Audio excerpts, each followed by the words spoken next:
From CPRE and the CPRE Knowledge Hub, this is Research Minutes, a weekly look at new and important research in education.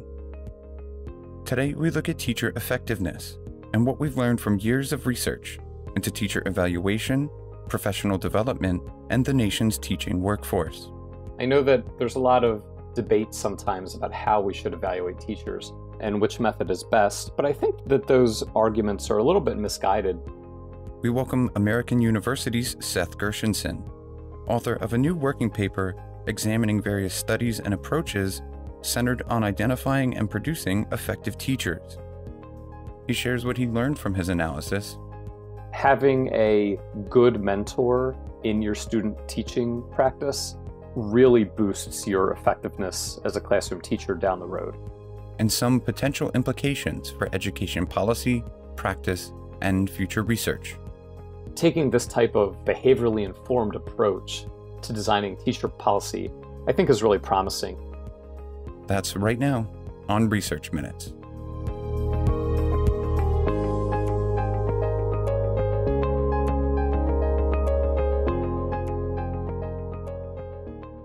Hello and welcome to Research Minutes. I'm Keith Heumiller, Managing Editor of the CPRE Knowledge Hub. Today, we're happy to be speaking with Seth Gershenson, Associate Professor with the Department of Public Administration and Policy at American University, and a Research Fellow with IZA, the Institute of Labor Economics. Welcome back to the podcast, Seth. Thanks for having me. Happy to be back. So today we're discussing your new working paper, which is now available through the Annenberg Institute at Brown University. You can find it at edworkingpapers.com. It's titled Identifying and Producing Effective Teachers.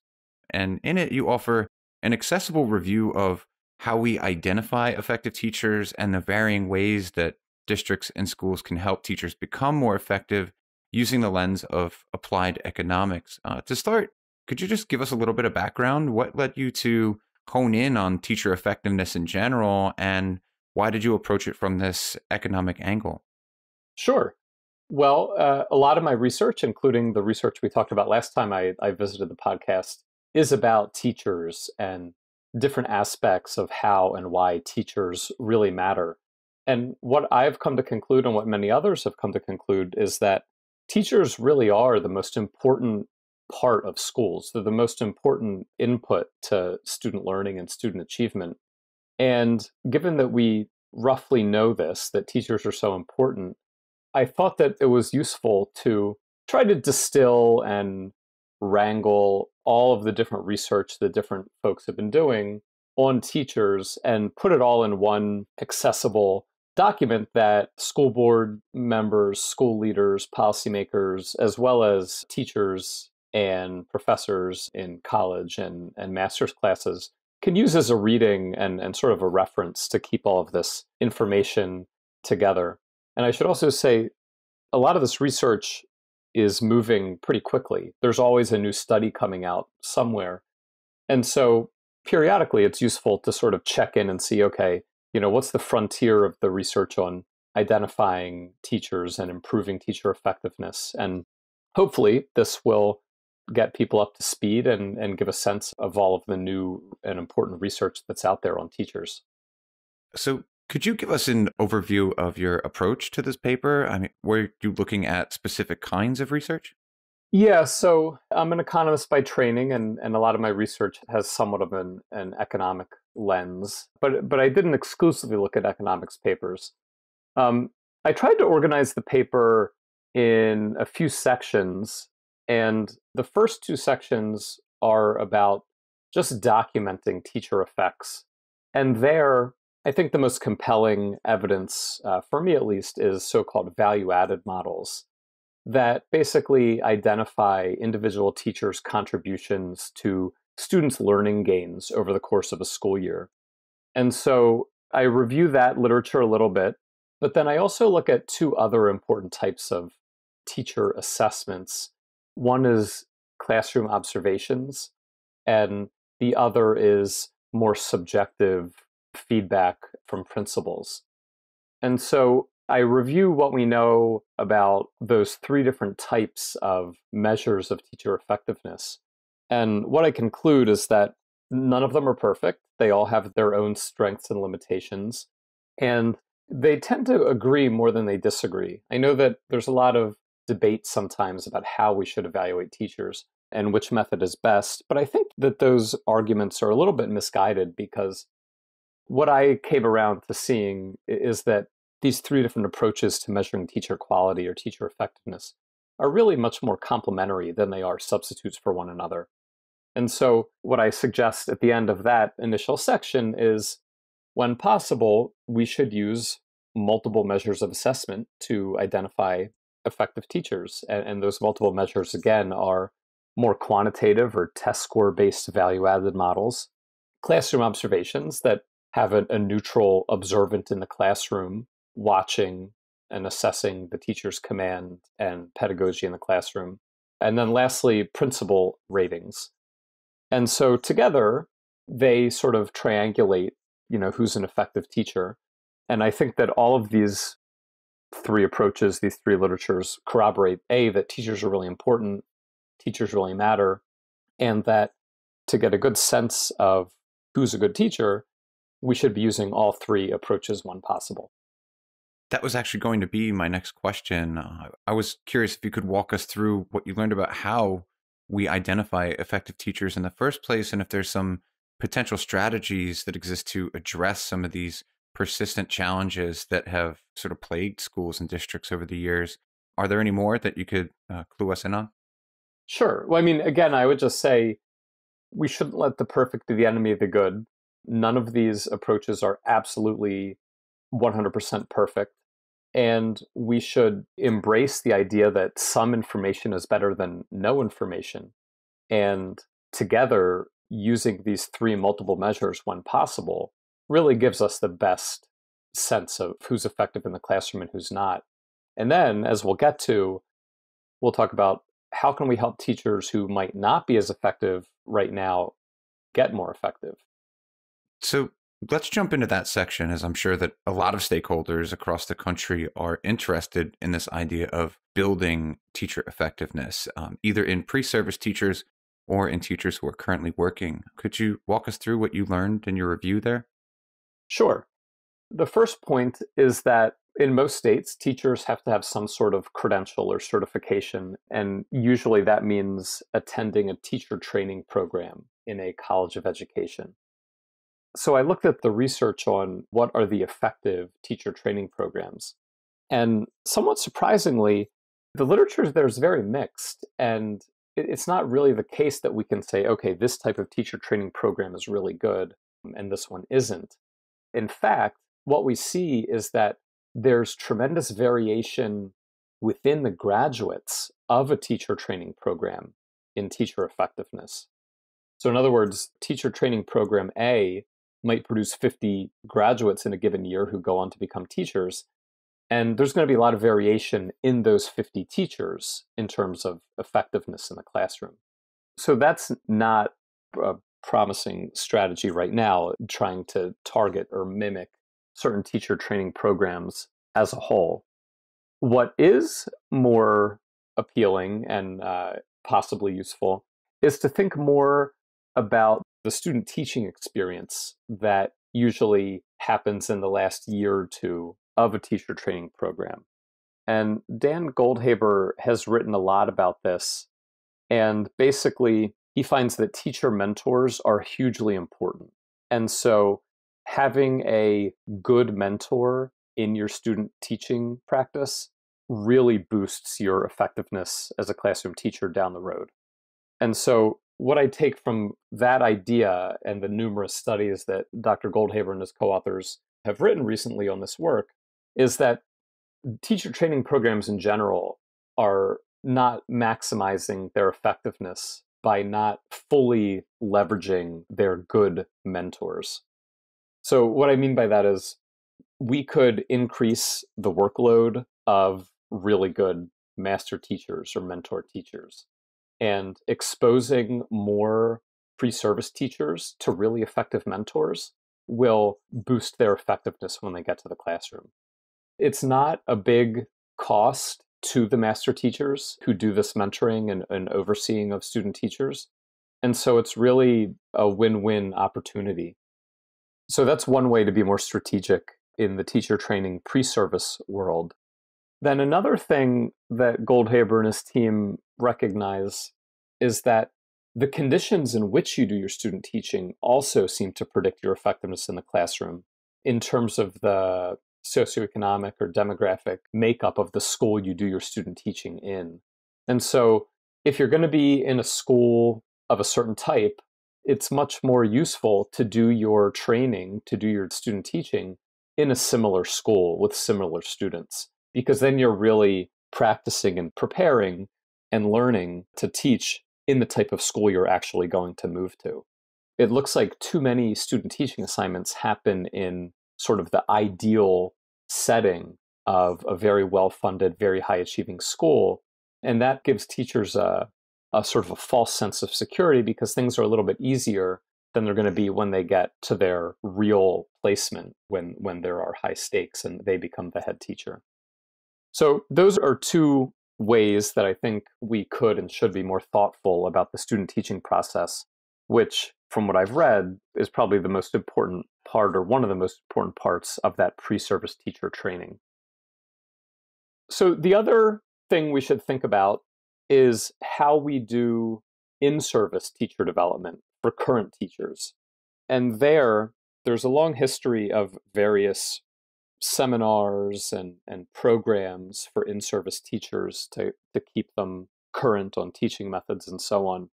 But unfortunately, most of the credible evidence there finds no significant effects of what we call traditional in-service PD or in-service professional development. And what we mean by traditional in-service programs are basically big seminars or big workshops or classrooms where an expert stands up on the stage and speaks to a room full of dozens, or if not hundreds of teachers. That type of in-service professional development is not very effective. And it might actually be counterproductive because it's often taking teachers out of the classroom and taking away a day of learning from students. Instead, what I learned from doing this review is that a new, more personalized form of in-service PD known as teacher coaching is much more useful and has much more potential. And here, Matt Kraft in particular of Brown University and some others have done really important work experimentally and theoretically showing how these personalized teacher coaching programs really improve teacher effectiveness. And this circles back a little bit to the classroom observations I mentioned at the beginning. And the reason is that the teacher coaching program gives personalized feedback to teachers. And it turns out that's what's really important. There's no one-size-fits-all approach to professional development or even to sort of improving teacher effectiveness across the board. Teaching is such a personal and unique job that most teachers are going to have one or two unique things that they could improve on. And the teacher coaching program is what really lets that happen. And so these coaches literally observe teachers in the classroom, just like an observation rater would, and then they provide personal feedback, and this has been shown to be pretty effective. The key thing here is to have enough coaches to keep their workloads manageable so that they have the time and energy to deliver that important personal feedback. You also discussed some workforce issues, including the supply and mobility of effective teachers and how and where initial teachers are placed. So what did you learn there in your review? So here, this is pretty intuitive, and you might expect that on average, teachers tend to prefer higher achieving schools in wealthier communities. So we see a pattern of sorting where teachers over the course of their career prefer to move to those types of schools. There is a racial dimension to that, where white teachers are even more mobile in that way than teachers of color, although the pattern is sort of there for everybody. And so this brings up a point that we talked about the last time I was on the podcast about teacher diversity and the importance of teacher diversity. And long story short, the teacher workforce is very unrepresentative of the student body. The student body is now about 50% white and 50% students of color, while the teaching force remains over 80% white. And given what we know about the effects of same-race teachers, this means that the quality or the effectiveness of teachers that students of color are exposed to is systematically lower than the quality of teachers that white students are exposed to, if for no other reason than these race match effects that white students benefit from and students of color don't. And so when we think about recruiting new teachers, one policy objective might be to increase the diversity of the teaching force. And similarly, with the teachers we already have, we might think about being more strategic in creating exposure for students of color to same-race teachers. So those are 2 points about recruiting into the workforce. And coupled with this issue of teachers systematically moving away from lower performing schools and schools in relatively disadvantaged communities, this also means that teacher experience tends to be lower in those schools. And so this is another dimension on which students from disadvantaged backgrounds and students of color tend to have less access to high quality teachers. And so there, what we might think about is providing incentives for teachers to stay in those schools. And I think there's some evidence that financial incentives matter and can work.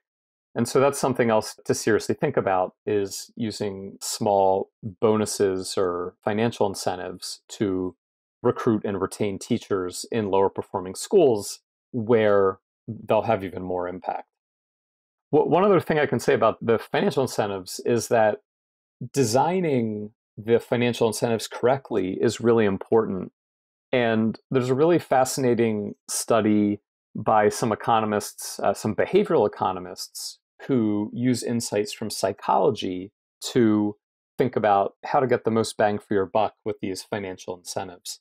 So they rely on an idea from behavioral economics and psychology called loss aversion, which is basically the idea that a dollar in your hand is more salient and more valuable to you than the promise of a dollar in the future. And they do a big experiment in Illinois where some teachers are promised a bonus if they reach certain goals at the end of the year. Other teachers are given the bonus up front and then told that that bonus money will be taken away at the end of the year if they don't meet those goals. In both cases, the end of year goals are the same and the size of the financial award is the same. The only difference is the psychological framing of how that's presented to the teachers. And there was another study, another similar study that I just saw that was published in the past day or two that finds a very similar result. And so taking this type of behaviorally informed approach to designing teacher policy, I think is really promising. So following all your work and tracking all this research into teacher effectiveness, I'm curious if you come away thinking, are there any areas that deserve further study? Are there holes that still need to be filled in the literature? Yeah, for sure. I think that the teacher coaching and in-service professional development, I think there's still work to do there in terms of how best to effectively scale those programs up. I mentioned that the teacher training programs can do a lot more in terms of strategic assignments of pre-service teachers to mentors and student teaching assignments. We have a lot more we can do in leveraging the diverse teachers that we already have and in recruiting and retaining a more diverse teacher workforce. And so I think there is active ongoing research in all of those areas, and I'm involved in some of it with the diversity recruiting piece. But all of that, I think, is important work that is ongoing. Well, this is great work, Seth, and we want to encourage our listeners to go and read the full working paper. Again, it's titled Identifying and Producing Effective Teachers, and it's available now through the Annenberg Institute at Brown University at edworkingpapers.com. Seth Gershenson, thanks so much for joining us today. Thanks for having me. It was a pleasure. Thanks for listening to this week's Research Minutes, presented by the CPRE Knowledge Hub. For more episodes or to subscribe to the series, you can find us at researchminutes.org. To share thoughts on today's episode or to suggest a future topic, you can follow us on Twitter at CPRE Hub. That's CPRE Hub.